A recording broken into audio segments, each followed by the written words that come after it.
Lane Turo University. My name is Conrad Lane. You might even knew about this, or maybe didn't know about this. Turo is potentially going to become a company and go through an IPO, initial public offering, to become a stock that's going to be traded on the stock market, stock exchange. It's going to be great. If this happens, this might be a good buy. What I strongly encourage is start looking at the articles in the Turo website if you're a Turo host. And if you're not a Turo host and you don't have access to that, simply put Turo in Google, go through the old articles, and see if you can start building some type of conviction in the company.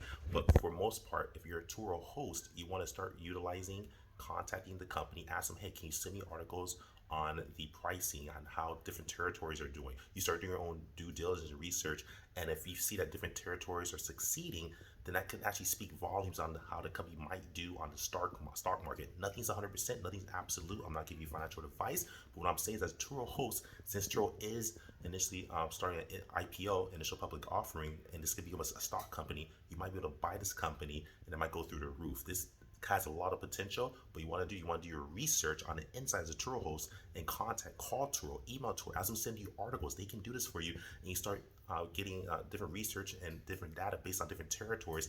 And if it's in your favor, then it might be a good buy. Quick tip: if you want to buy Turo as a stock, calling out.